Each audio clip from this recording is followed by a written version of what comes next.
Topo Athletic is committed to lifelong health and better movement. Topo builds running shoes for those who get out there every day regardless of weather, speed, energy, or mood. Their distinctive fit and feel combines instinctive human movement with modern performance and lightweight comfort to help you keep going, keep trying, and keep moving.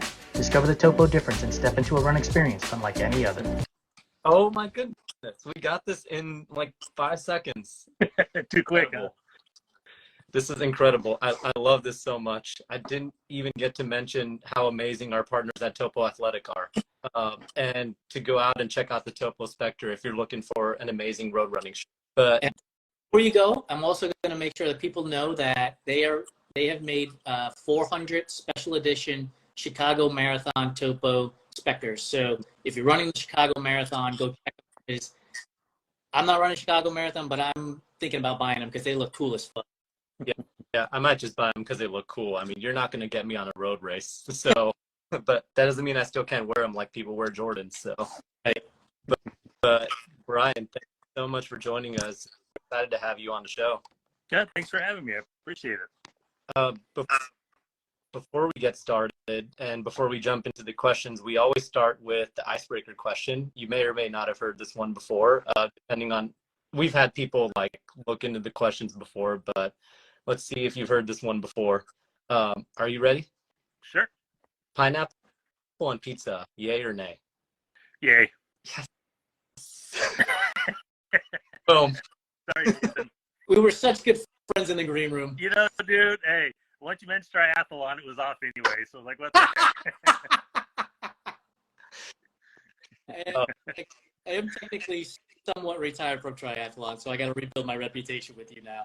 Hey, well, and I haven't had pineapple on a pizza in a couple years, so we can still be friends. It's cool. Cool. I love that. But you're at least Team Ohm for now, which I appreciate a lot. But diving into the questions, you know, before we jump into kind of some of the subjects around your life, tell the audience a little bit about who Brian Wilford is. Wow. I always been into running, nothing really competitive at all, a little bit in high school. Fireman for 30 years, paramedic, retired as a battalion chief. And when I retired, was looking for something to do. So I started volunteering at Destination Trail 200-mile races just because the shorter ones, you're only there for a few hours. So I thought 200s would be kind of cool to go there. So we'll go camping for almost a week. And it turned into a cool thing. I got along with everybody, got in on some good rescues, and Candace ended up hiring me as her medical director, and now I'm doing some volunteer coordinating. So that's me in a nutshell. Yeah, I love that. And I mean, I met you at a Destination Trails race, the Bigfoot 200, just about a year ago, actually. Yeah, through our friend Jess Green. Thank Jess for that. Yeah, Jess is a good lady. I like her. Yeah, she's the best. And those races are definitely an experience, and you just get to like camp and be out there. And I really like the long stuff. Yeah, dude. Yeah, particularly Bigfoot. It's really kind of out there and just so it's almost extreme. Tahoe and all those, you still have lots of highways and roads and cities around you. But Bigfoot, I love that race. That's just way out. Yeah, so out in the mountains. I wanted to take a step back, and you mentioned and you've talked about it on a few podcasts before, so I wanted to dive into your time in the fire service, dive into a specific category in the fire service. And I've been told to ask, what are some of the funniest calls you've gotten while you were a firefighter? Is this a PG show? Yeah, is it PG or R, or what are we talking about here? I'll let you Surprise me. Surprise me. Gems in there.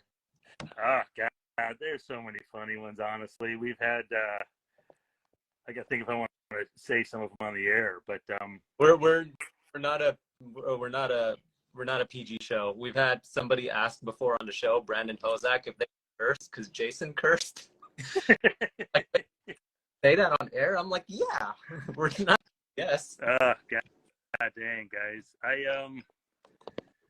Let's see. We had funny calls. You know, somebody's expensive parrot got out of a tree, or got out of the window and went into a tree, so we had to go get him.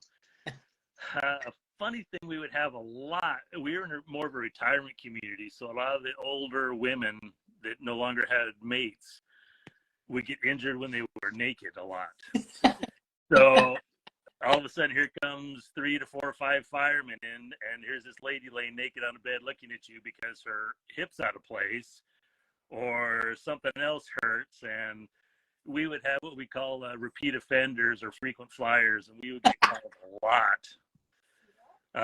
We've even had sexual devices that have gone off in a drawer and they can't figure out what that sound is, so we'd have to look through the house and find something.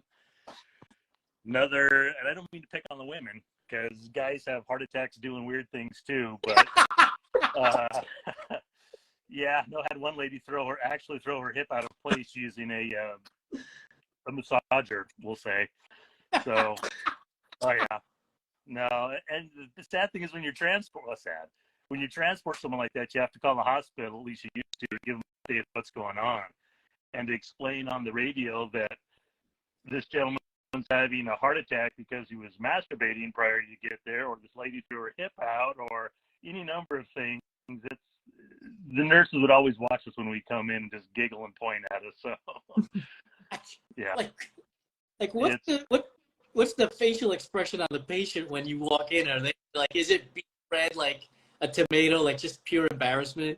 No, you would think that, but no, most of them honestly would look you in the eyes just to see your reaction. So I think some of them did it as they were getting a kick out of watching us struggle with it. So yeah, no, very few of them were embarrassed, at least outwardly weren't embarrassed. So maybe those repeat offenders were just practical jokers. I totally think, yeah. We had one lady, she would always have a bath towel, but it was too short to cover the top and bottom. We tried to cover her top, and then the bottom would get exposed. And it was just a game of back and forth with her and us pulling the towel back and forth. So, yeah. People do weird things when they get lonely. So when's the book coming out? Because Yeah. No, man. There's so much stuff I don't know where I would start. Oh man. I feel like we could do like a whole fireside chat or a whole fireside series on just travel alone. Yeah. Just to dive into there. But I think I'm gonna move forward from this topic and I'm gonna dive into Yeah, I'm thinking of too many things. It's best to move on, dude. Yeah, move on. Oh, and shout out to Garrett who just joined the show. Hey Garrett. Garrett. Yeah, I just gave him a wave. Garrett's watching right now. For those of you who don't know, from Destination Trails. So the next question I wanted to ask you is, you mentioned like where you got your start in running. What gravitated you towards ultra running, especially since you've done a lot of 100-milers and longer distance races? You just did the Sedona 125. What made you gravitate specifically towards 100-mile races and multi-day races? You know, I love backpacking and running and all that stuff, and I started doing marathons in the early 2000s, and I got to the point where I could do it. Definitely always hard, but I could do a marathon without an issue. You know, I could go out now and run if I wanted. So it's like you kind of keep pushing the envelope. And when I first heard about the 100-miler, I'm like, oh, that's bullshit. Does anybody ever actually do that? So I started looking into it and found out, man, they do. So it's like, well, I started running and planning and figured I'd give it a shot. So, you know, running was always kind of a stress relief. It's like, man, if I could run 100 miles, that'd be pretty tough. So did it and was successful and really had a good time. Did you skip from the marathon to the 100-miler? No 50-milers, no 100 days in between? No, yeah, I went right up. I mean, I did some in my training, but yeah, the first time I ever met somebody that ran a 100-miler was at the Javelina when I lined up. I'd never met anybody that ever even done that before, so it was kind of cool. A lot of like-minded people there. Do you have a favorite 100-mile race that you've done? You know, I love Javelina just because it's a party and my family can come there and they can set up. And like Bigfoot's a pain in the butt. You know, people drive 1,000 miles to crew that, 200 miles, obviously. But Bigfoot, it's a party and everybody's having a good time and you see your crew every 4 to 6 hours. So I love that one. Yeah, I would throw Rocky Raccoon, which is in Texas, which is a similar type of course where you're doing 425 miles. And so you come around a lot, so you get in the 8 like that. But crewing is a lot able to get to those, makes it a lot easier for the athlete and the fan. Yeah, I think it's a cool way to do it. I love the extreme mountain stuff, but if you're looking for a family crewing experience, party, then something where you come around every few hours is the way to go. Yeah. Yeah, especially with everybody lined up in costumes and just having a good old time. Oh yeah. My family always makes shirts and stuff for us, and it's just a good time. It's a lot of fun. From a standpoint, would you prefer to go point to point or in a loop? Oh, man, I'm sorry, Jason, you broke up, bud. Would you prefer to go point to point on a race, or would you prefer to go in a loop? That's a tough one. Probably a loop, just because I know the logistics involved are less involved. So yeah, probably a loop. Yeah, loops.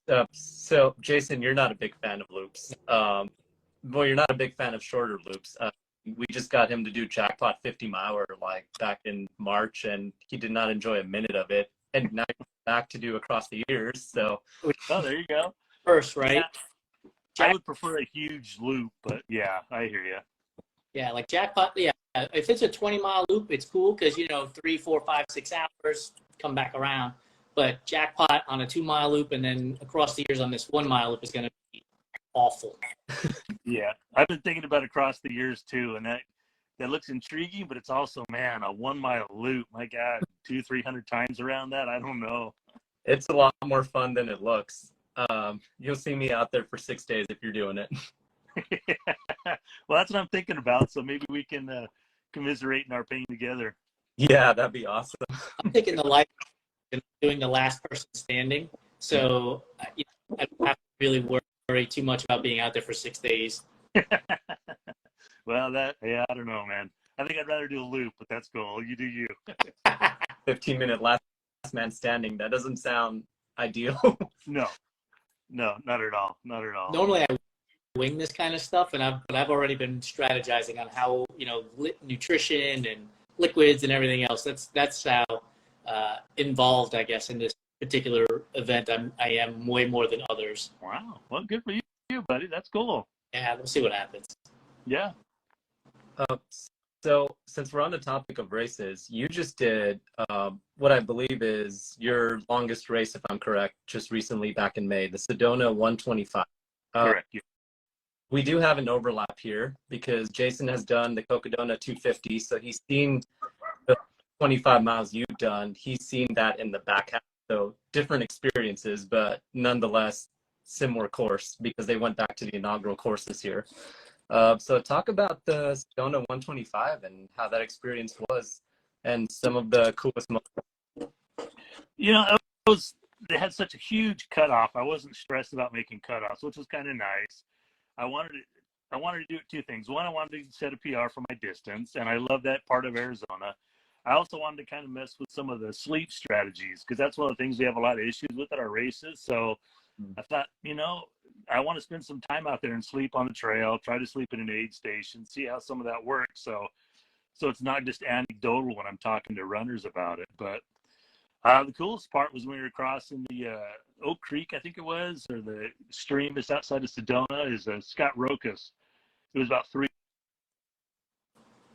headlamp in the stream, and Scott was taking pictures, and we've been friends for a few years, and that was cool. I crossed the stream and hung out. We talked for a while, and then that horrendous climb up out of that canyon, but it was fun though. So yeah, it was good to see Scott and a lot of the photographers there. Anastasia and Jason were also there. We love Anastasia.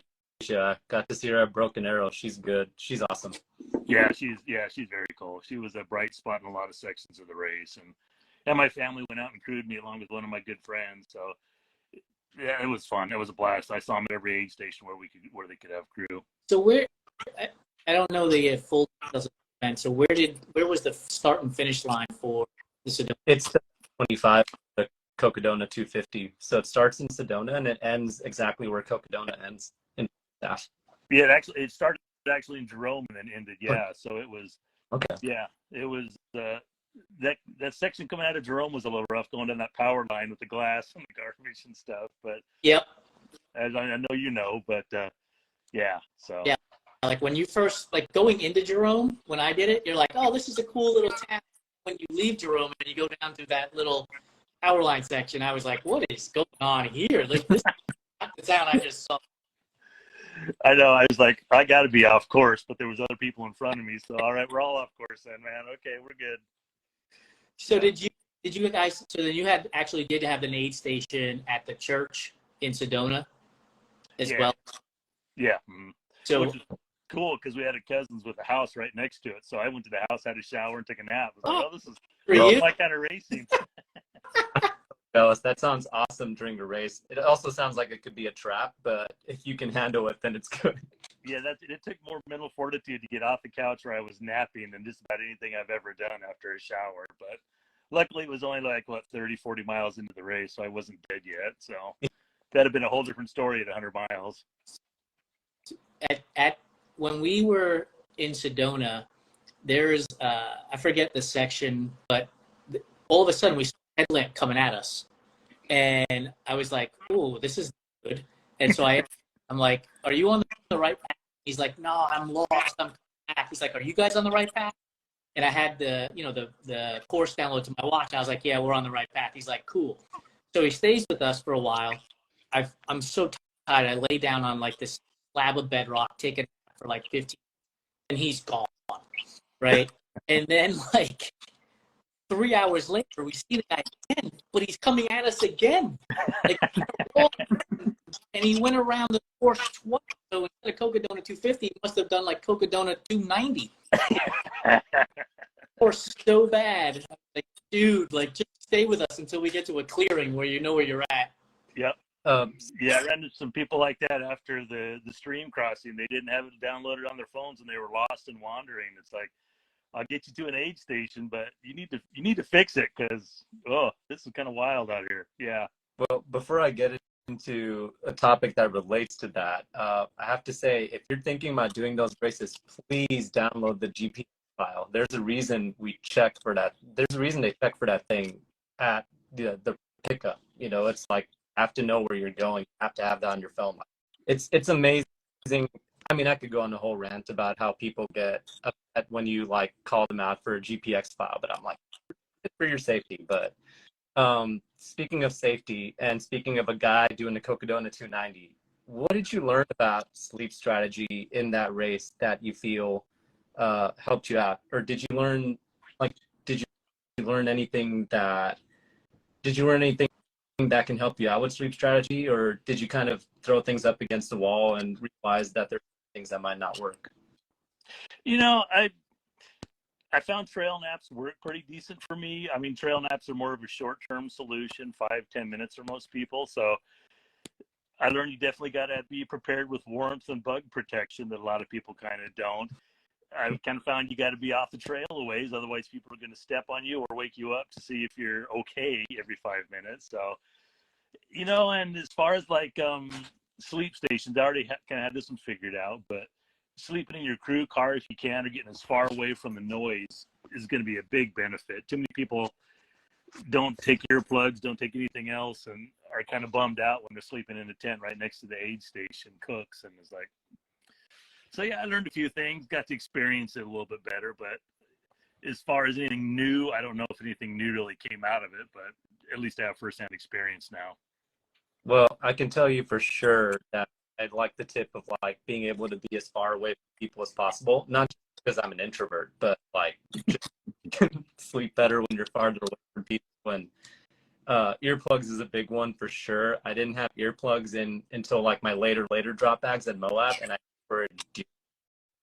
because people will make all kinds of noises when they're in a sleep tent while they're sleeping and knocked out. I mean, just exhausted, man. They're snoring and making noises and talking. Oh yeah, absolutely. Just coming in there with their flashlight, looking for their runner. Are you in? Oh yeah. Everybody's alarms going off every 10, 15 minutes because it's time for them to wake up. Oh yeah, I feel for people like that. Yeah. Yeah, earplugs important, but yeah, it's cool that you went in there not only to figure out your own sleep strategy, but just so that you didn't have to be anecdotal when you were talking to people about sleep strategy. Because I think it's important like that. I think medical runners make the best medical people, and there's a few things I've done, but there's almost nothing I've done to a runner that I haven't tried for myself. I'll tape my toes in different ways and walk around all day just to be like, okay, that doesn't feel right, or that feels pretty good, or this or that on my knees and stuff. So I think you got to experience it before you can throw something on somebody and say, okay, now take off 20 miles into the mountains with this, and hopefully it works for you. Yeah, it's almost like why should I do this? It's better than saying why should you do this because I told you to, as opposed to like why should I do this? Well, I've tried this and experienced this myself, and I wouldn't recommend it to you.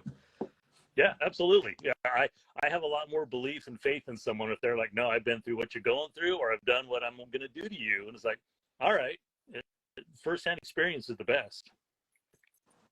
Yes. So what you're saying is we should listen to the medical staff when when telling us, how to do certain things.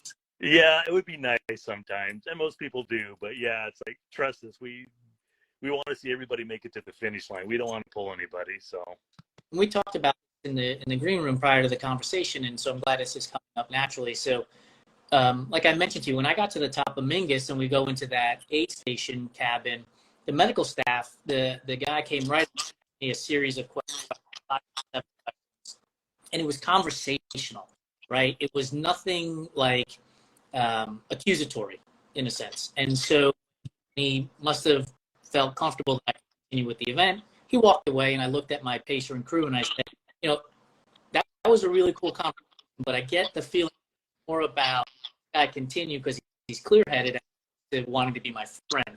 Is that like the tips or one of the tricks that you use when you're, leading the medical staff at these long destination trail races? absolutely, I always put out a letter to the medical staff before the races, and I do it myself. So I ask them to do it, but I always try to position myself where I can see the runner coming in off the trail, and in 5-10 seconds, without even speaking to them, you can tell, are they sharp, are they looking around, are they focused, are they stumbling, or so that'll give you, that's the first bar they've got to clear. If they just look like they're a zombie, then you've got some more issues and stuff. Yeah, I was conversationally, hey, how you doing, how's your race going, man, you're looking strong. And they'll either be like, you're full of shit, or I'm feeling pretty good. So you want to make people feel good about themselves. And so yeah, just a quick can tell you almost everything you need to know about a runner. How do you then approach somebody who you can tell within those first 5 or 10 steps coming off the trail, we're probably going to have to take them off the course at this point, because most endurance athletes aren't rational thinkers at that moment, right? I've trained for 16 weeks, I've trained for a year, whatever it is, I want to finish. Like, how do you balance that approach to being like, sorry, but your day is done? Usually I give them a little bit of space. I'll step back and see how they do getting their food and drink order. And then I'll go over and just sit down next to them, not so much as a medical, but kind of as a friend, which is an awkward thing, that short of a time frame. But sit with them and start talking to them and say, hey, how'd you doing? Your stomach seems a little off, or you're this or that. I notice you're not eating, or you look out of it, and try to get a conversation going. If it's just them and they don't have a crew, I'll start. It's very rare I'll pull someone just based on how they look coming in. Sometimes I've said, I need you to sleep for 45 minutes and then we can have a conversation again. But I always try to leave the decision up to them, that I'm concerned about you. I noticed this. I've seen it before, and it doesn't go well because you've got X number of miles left. So get some drink, get some food, get some sleep, and let's talk when you get up. Many times you can see in their eyes they want to quit if they know that they're broken, but they don't want to pull the plug. And I've actually said to a few people, I'll make the decision for you if you don't, if you don't want to. I don't mind doing that, but I'll be honest with them. I've never BS'd anybody. If I think they need to get pulled, I will tell them, I really think you need to get pulled. If you were my wife, my son, my daughter, my loved one, I would pull you from the race, because there's always another race. Go on Ultra sign up as soon as you get to the hotel room. But you can't get your health back or your body back if you break it at this one race. Absolutely. And if they have a crew, it's even better. Many times crews already understand. They've got to be included in the conversation, because sometimes they know that their runner's been practicing for 2 years and spent thousands of dollars. And I've had arguments with them sometimes, but you take them aside and say, look at this. They're going to have a hellish experience. They may or may not, probably won't finish, and they're going to do irreparable damage to their body. and I've never had a crew yet that doesn't come back and say, you know, you're right. That's a good call. You're right. Absolutely. Are you more apt to see people get pulled early on in the race because they've just expended so much energy to get to a certain point, or the end of the race as they get closer to the finish? And now, preface it with this: the first year of Cocodona, the year I did Cocodona, like getting up Lane Mountain was horrendous. Yeah. Like, just utterly horrendous, right? And so in my head, I'm thinking, at that point, I could see people waving the white flag and getting out of there. But if they were able to recover and scoop, the rest of the race in comparison was more benign. Not benign at all, but more benign than that climb. Oh, yeah. And so I wonder if you would see in your thought process people dropping earlier on because they just expended so much energy versus later in the race when it's like, yeah, I could get through this last 20, 30, 40 miles. Yeah, you see a lot of people drop at the beginning because of that. They push themselves too hard.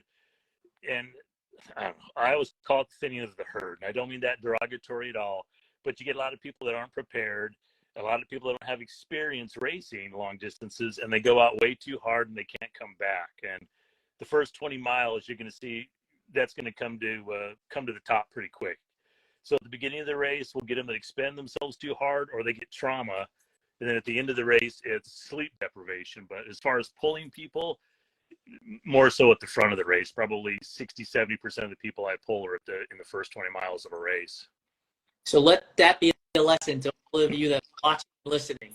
If you're in a 100-miler, 200-miler, it's a long race. Save yourself the heartache of having to drop early on and give yourself a chance to finish the entire race by just going slightly slower. And see, that's it. When I did the Sedona Canyons in any race I do, it bugs me as a tough guy fireman, but I like being at the back of the pack because I know as long as I got my cutoffs down, I know that I'm saving as much energy as possible, and I just got to get through that first day, that first hot period, because it seems like all races start on a hot freaking day, and then I can come back, and I'll usually be in the middle or upper half of the pack. But if you blow it all out the first half of the race, you can't get that back. There's just not enough time for the most part in most races. Oh, it's crazy. I mean, like, it's crazy how many times you have to bring up the point that you have to treat in a 100-miler, the first 50 miles is the warm-up. The last 50 miles is when you get to mile 50, that's the actual start line. That's the way I'm seeing the 200 too. Like, the first 100 miles is a frolic in the woods, which even my coach, Peter Mortimer, was like, yeah, I know that sounds crazy, but the first 100 miles you're hiking. Yep. And then the last 100 miles is the actual race. But it's amazing how many people I've seen go out, myself included, like go out and, Jason, we talk about it all the time, all gas, no brakes. I've definitely, the only place I've gotten is all gas. And that's it, man. We do. She's like being a pain. But I always tell people, just survive the first day.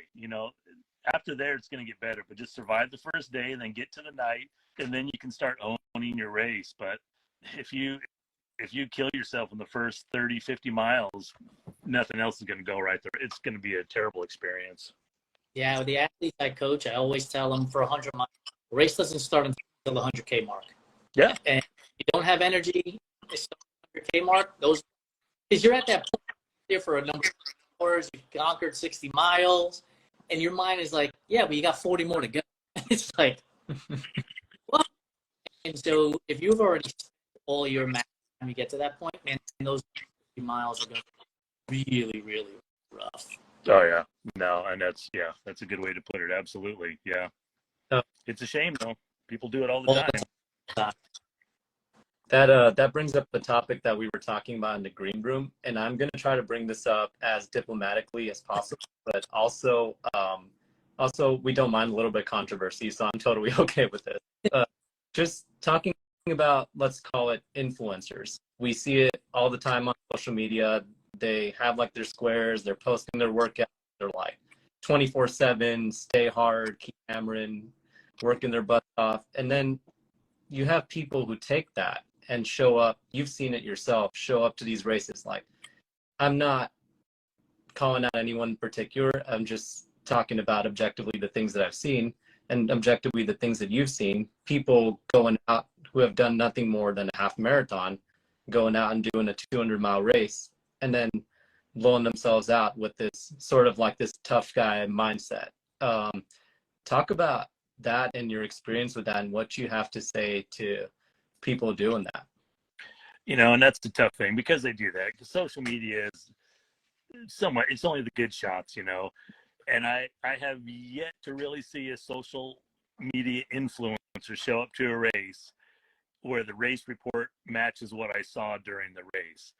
And I don't care. I really don't care. But I feel bad. One guy sticks in my mind. A gentleman showed up to Moab a couple years ago, had only run a half marathon, obviously not in shape for 240 miles, but he had the shirt on and all that, and I'm going to stay tough with it. And he dropped within 20 miles. And we took care of him. We made sure he was safe. But when that gentleman goes home and looks at his daughter, his wife, himself in the mirror, that's a gut punch. And it's based on a social media influencer that doesn't do what they say they do. It's just a lot, and it's sad because people think all I've got to do is get there and be tough and suck it up and I can get through anything. When the social media people, they don't do it either. They sleep, they go to the bathroom, they get sick, they get lost, they get injured just like everybody else, and they drop and they DNF just like everybody else.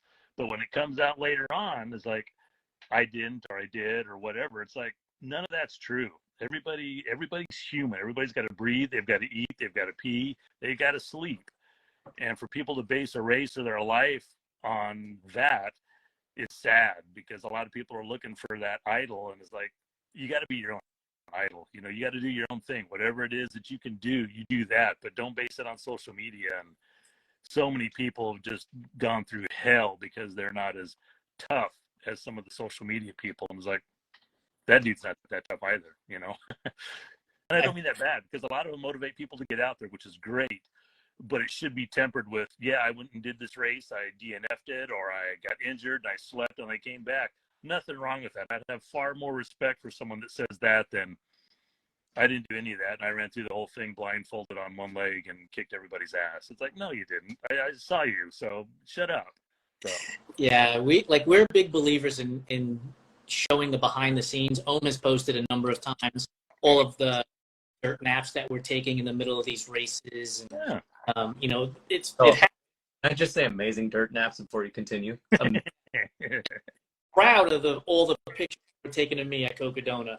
Like right before we were to climb Eldon, I found this awesome bunch of pine needles, and I was like, I am going to take a nap right now, because I know 2, 3, 4 hours to go up that mountain, and I need 20 minutes, right?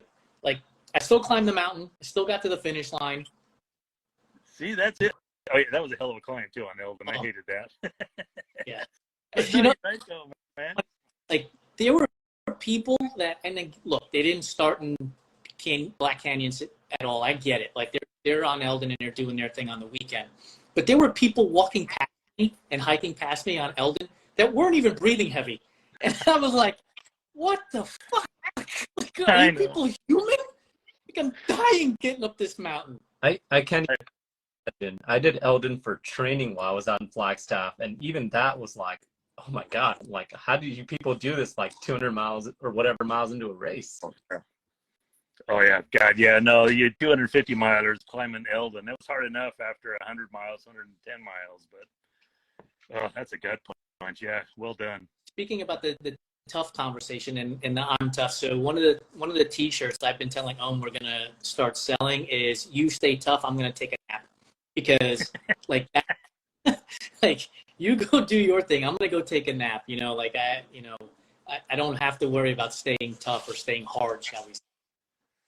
Yeah, and that's a good shirt, man. Just because so many people feel like you got to be a badass to do anything in life, accomplish anything, and it's like, man, I have as much respect for the last person that finishes a race as the first person, and in many ways more respect for the person that's dead last, because they've had to hang on through some, pardon my French, through some shit through that whole race for days longer, and they're still there doing it. So if I had to pick a race to watch, I'd come watch the last like 4 hours of any race any day. That's inspiration. Oh, golden hour is the best. Yeah, absolutely. I remember one time I paced that Bandera in Texas, and our runner finished the race, went back to the cabin, ate dinner, showered, slept, woke up to leave the next day, and still saw people course. And that's when it really hit me, like, these people are here for 25, 30 hours for this 100K where our athlete finished in like 13, 14, 15, I don't remember the time. But to have the ability to mentally go through those next 10 hours, because you don't get, right? So the mile that you get 15 minutes early in the race, 20, but it's still a mile. So you got to battle that mentally.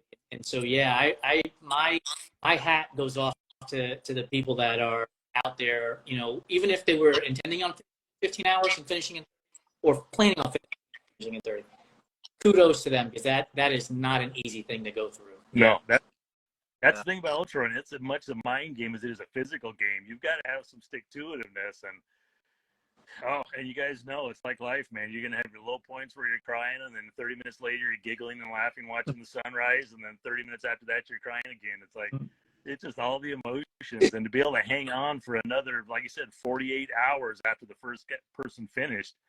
That's amazing. That's some stick-to-itiveness. That's some strong people that aren't on social media and aren't bragging about it. They show up, they do it, they get their buckle, and they leave. And it's like, man, those are my idols, you know, people that just don't quit no matter what gets thrown their way.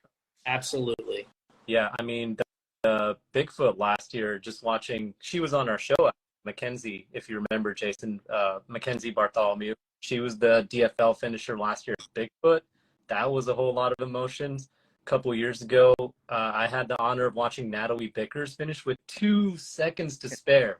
And that was crazy, wasn't it? That picture, I don't know who took that picture, but that is an iconic picture. Just the wave of emotions on her face. She's just like, wow. Yeah, so many emotions running on her face. But I think half the people in the crowd are crying too, because you know, she's coming down the driveway. It's like there's no way she's gonna make it. It's too close. And to be that far into the race and still running hard, oh man, that's impressive. It's no joke. That's like pushing every boundary, just sprinting. I mean, and even just like seeing a guy just like come through, like Cocodona 2022. I remember it was an older gentleman with the big backpack. He was like hunched over. He could barely like stand up when he got there, and just needed to lie down, and everyone was there. Jamil was there, and it was just a party. I mean, it's one of the things I love the most about this sport. And I do agree with you that the last people, to me, like the first people are amazing and pushing the boundaries. I love Mike Knight, and I love all those guys. The last person was the person who was out there gritting it the longest and enduring, and as a result, most punches. Yeah, it's amazing. It really is. It's a cool thing. So awesome sport like that, man. From front to back, there's a lot of winners. I would throw in, you know, if you have the chance to go to a Ironman finish line in that golden hour too, you know, and from 16 hours to 17 hours, that is just an amazing finish line. Just like 100 miles to 100Ks as well. Like those athletes have so much to get themselves, to your point, you know, stick-to-itiveness. It's pardon me while I get emotional, because having seen those faces and the families that are celebrating and the friends that are celebrating them, it really is an amazing thing. And let this be a lesson to all of you that are listening. Go volunteer. Go see what this stuff is about. You'll be so inspired by that story that you'll want to keep going back out and doing it too.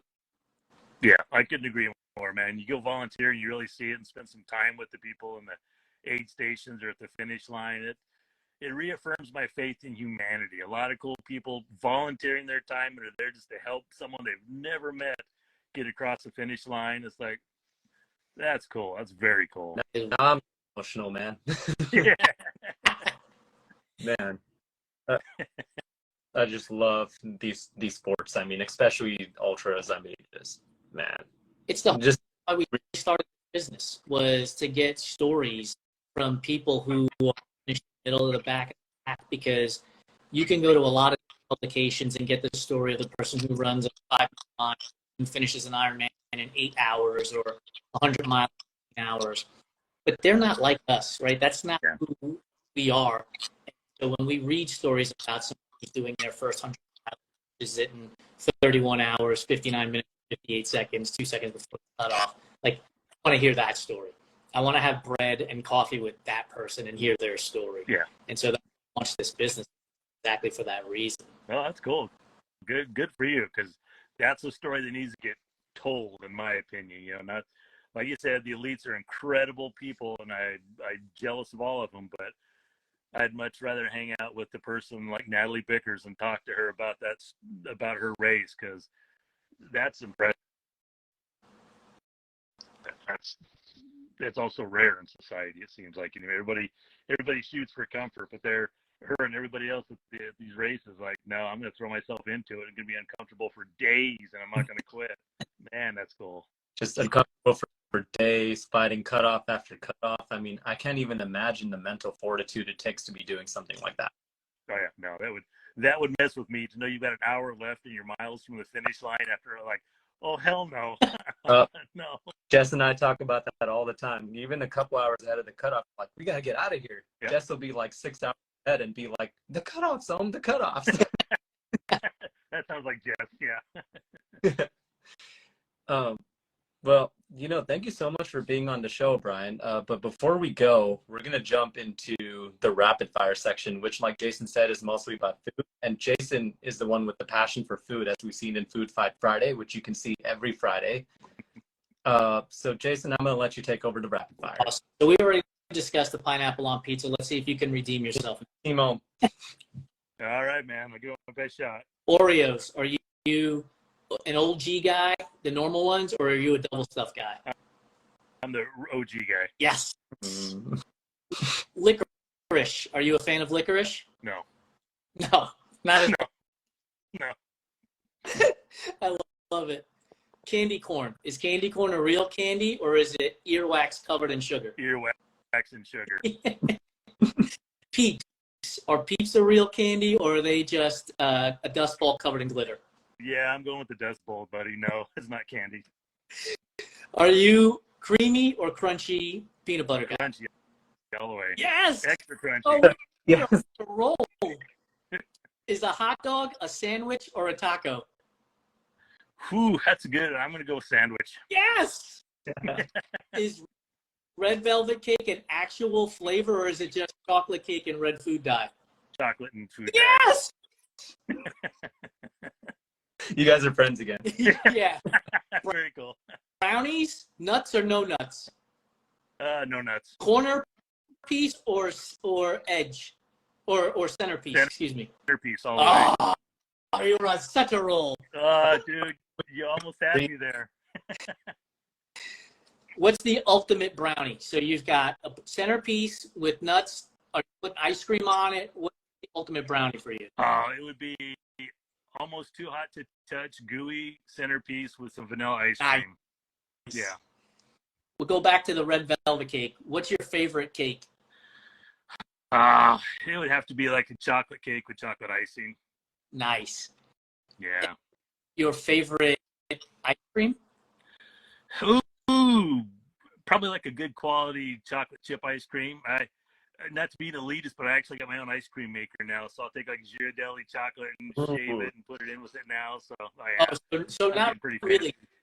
More like chunks or shavings, not actual chips. Yeah, more like shavings. Yeah. What's your favorite candy bar? It kind of depends on the temperature. If it's cold out, I love like a Snickers. If it's hot, then I love a Payday. Nice. So the last question, you just finished Sedona 125, and sure, there's plenty of food there. But when you finish a long event, what are you hankering for? What is it that you want to have right there? It's always fried chicken, and I don't know why, but always fried chicken. Just fried chicken? No mashed potatoes and corn? You know, it's just taking up too much space. Just the fried chicken. That's all I want. Leg, thigh, breast, wing? Actually, I'll eat it all. As long as it's crunchy, it doesn't really matter. That checks out for somebody who's just finished a long race. Yeah, Oh, I'm not particular.